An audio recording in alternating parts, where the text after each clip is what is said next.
predicament. And that, of course, is the potential quarterback battle between Russell Wilson, currently nursing a calf injury, and Justin Fields, who's been getting all the first-team reps in his absence. Now, the Steelers will have their first padded practice today, kicking off at about 10:30 Eastern time. So that's when things could get very interesting, and that's why we bring in our own Brooke Pryor, who covers the Steelers so well for us. A little inclement weather today in Latrobe, but we're making do.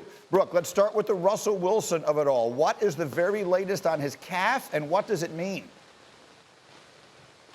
Well, Greeny, let me give you a little Pittsburgh education. On Sunday, Mike Tomlin told me that for him, training camp is like Kennywood. That is the Six Flags of Pittsburgh. And the biggest attraction there is the steel curtain, which is this roller coaster. It's got all Steelers stuff on it. But you know what? It has not run in the 2024 season. Russell Wilson right now is the steel curtain. He's the most hotly anticipated quarterback here. And he has not practiced so far in training camp after injuring his calf in the conditioning test on Wednesday night. Now, Sunday, he did do the most work that he's done so far. He went through individual throwing drills, even did some that included some agility, but he didn't run the 20-yard sprints during warm-ups. Just kind of jogged off the field after stretching and watched the rest of that. But when I asked Mike Tomlin on Sunday if Russell Wilson would start getting mixed in to some team periods this week, he said, yes, that's what I said when he said that Russell Wilson would be included more through practice this week. We'll see if the weather, the rain here, has anything to do with that, but we should be seeing more Russell Wilson very soon. To and including perhaps, as you say, this morning. So that brings us to Justin Fields, who got 4 practices worth of first-team reps. I'm trying to make up my own mind how big a deal that is. What sense have you gotten of how that has gone? Well, Greeny, it doesn't hurt that Justin Fields is getting reps with the ones because he didn't get any work with the ones during minicamp or OTAs. But the thing about Justin Fields is the story of him in Steelers training camp, at least through the unpadded practice, is largely the story of Justin Fields with the Bears. He's really good at making the big, exciting splash plays. We saw some deep connections to George Pickens, others to Pat Freiermuth. We saw a couple to Van Jefferson. But the routine plays he is not making routinely yet. He threw the first interception of camp on Sunday on a ball that was either a miscommunication, best case scenario, or just a bad ball, worst case scenario. Dante Jackson caught that one. So Justin Fields has been a little rocky, a little bit like that roller coaster that we haven't seen get off the ground in Kennywood. So I think that Justin Fields has not cemented himself or really pulled ahead in this quarterback race. But the longer that he's out there and Russell Wilson isn't, the closer he gets to that job. Okay, Brooke, I want you to stay with us as we continue the conversation here and bring the group in. Obviously, Ryan Clark is our beloved former Steeler. I was asking him about this yesterday to kick off the discussion. Let's let you hear what he said. This was RC about the opportunity for Fields right now. This is where Justin Fields has to make his hay. This is where Justin Fields has to close the gap. And now with Russell Wilson not being at practice, we're getting to see some of the explosivity, some of the dynamic plays he can make with both his legs and his arms. And that stuff is tantalizing. I'm telling Coach Tomlin, let us go win. We don't want to be average. So give us a chance to be special. And I think Justin Fields does that. All right, so let me bring the rest of our team in here this morning, and I'm delighted to welcome Damien Woody. We got his signal fixed up and ready to go, so D. Wood is with us today, Harry Douglas with us. But, Dan, obviously, I start with you on the quarterback situation here. So, big picture, you've been in quarterback battles. You understand how all these things, generally work. What is your sense of what all this means to this point? Well, it's disappointing to hear Brooke say that Justin hasn't taken advantage of the opportunity in many ways. I mean, she said that he kind of looks like the guy that we had seen for segments in Chicago. And you're not going to get you're only going to get so many chances to be the guy in Pittsburgh. And we didn't think the window would open itself unless something happened to Russell, and it did. So it's disappointing to hear that Justin hasn't taken advantage of it. I'll say this. Now that the door has been opened, it's made me ask the question to myself of why not Justin Fields instead of, well, what's going to make Russell lose the job? If you're the Steelers, let's live in this hypothetical world. Yeah. Russell Wilson's your starting quarterback. You're going to win 10 games. You're going to be good. Then you have to decide 6 or 8 months from now, am I going to pay Russell Wilson at 36 years old a gajillion bucks? For what? Good? Or do I want to become the Baltimore Ravens? I mean, that's the question the Steelers have to ask themselves. Are they content with becoming the Baltimore Ravens of 2020, 2021 with Lamar Jackson, because if they do with Justin Fields and play him and they can run the football the way that they're going to be able to with their backs and their offensive line, you're talking about making a decision paying a guy who's 26 years old rather than 36 years old. So it's disappointing Justin hasn't taken advantage of it. But now that the door's open, I sit there and I go, if you're the Steelers and you take an objective step back, do you want to be 8 months from now going, we're going to pay a 36-year-old a bunch of money? I hear you, and that's the long view, but I want the short view from you here. If you're a player in that locker room and you want to win week 1 and then again week 2 and week 3 and all the rest of that, do you think right now that those guys, well, you don't know what they think. What do you think? Who gives them the best chance right out of the chute to start winning games early, because the early part of their schedule is critically important? If Arthur Smith, who's their new offensive coordinator, will use more designed quarterback runs, it's Justin Fields. Because that's the correlation for me, Greeny, is we could become the Ravens. The Pittsburgh Steelers can lead the NFL in rushing this season.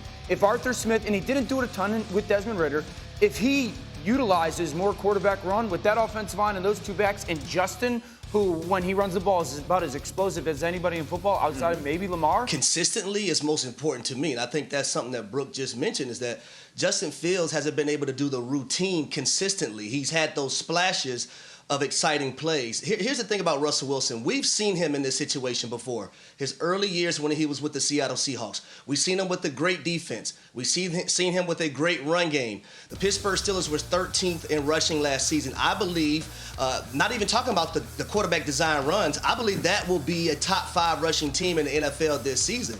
And if you can get Russell Wilson to eliminate, or Justin Fields, the negative plays, sacks, fumbles, interceptions, I think this football team is going to be good. Right now, if I'm banking on it, I'm going with Russell Wilson because he's the veteran guy. And we can't forget this about Arthur Smith. He was just in Atlanta with young quarterbacks. Yeah. I think it's okay to have a veteran start things. And if you have to switch to the young quarterback, I think it's better in that capacity. Let me get D. Wood in, and then Danny, I'll come back to you here. D. Wood, good morning. We got your little technical issues worked out over there. So that's a wide receiver's perspective. We got a quarterback's perspective. Let me get an offensive lineman's perspective. If Russell Wilson is the safe one, and Justin Fields, and I like Brooks' analogy, is sort of a roller coaster. You can have some big highs, but every now and again, you're going to be hurtling down really fast and feeling completely out of control. Which of those do you want? Greeny, the Pittsburgh Steelers have been safe now, seems like for years. They've been going 10-6, 10-7. You know, yeah, Mike Tomlin hasn't had a losing season. But what's the standard in Pittsburgh? You know, I thought the standard was, trying to go get chips. And when I look at Russell Wilson, honestly, it's more the same of what we expect of Pittsburgh. Just safe. You got a dynamic athlete in Justin Fields on your roster right now. And so any great coach, placates to the talent that's on the roster. You went out this offseason. You drafted multiple linemen, okay? Your whole intent is you're going to go out there and bludgeon people and play great defense. So you have the ultimate running quarterback on your roster in Justin Fields. Why not utilize that? I heard Dan talk about the Baltimore Ravens. Could you imagine if you unleash Justin Fields in that offense, okay, what this Pittsburgh team could be? They could be something like Baltimore. And guess what? You can go a long way playing that style of football. Danny, what do you think? I think Wood's point on Pittsburgh as a whole, they've accepted average quarterback play, is the point that stands out to me. Do you want to lead the NFL in rushing, Pittsburgh? And Harry, your point of if you can get Russ, listen, these cats are who they are. Russ is who he is. He's not going to be a guy that minimizes sacks anymore. He's not going to be the guy that plays at such a high efficient pace unless he becomes something he's really never been in his career. What we know is this about Justin Fields. There's highs and there's lows. There's good and there's bad. He's not going to play on time and on rhythm, but he is going to create explosive plays. And we often talk about quarterback play. We're going to do this with the Jets a little bit, only in that vacuum. Could you imagine T.J. Watt in the fourth quarter knowing he's got a touchdown lead? Could you imagine Cam Hayward and Mika Fitzpatrick and Joey Porter Jr. with those guys knowing if we get the ball back, this game is blouses because Justin Fields and this offense will run it out. And I think that's the way that the Steelers have to think. The team in your division who's really owned it along with Cincinnati for the past couple of years, gave you the blueprint. Will Arthur Smith use more designed quarterback runs? If he's willing to do that, this is an easy decision. Brooke, final word as we let you get set to go off and cover practice.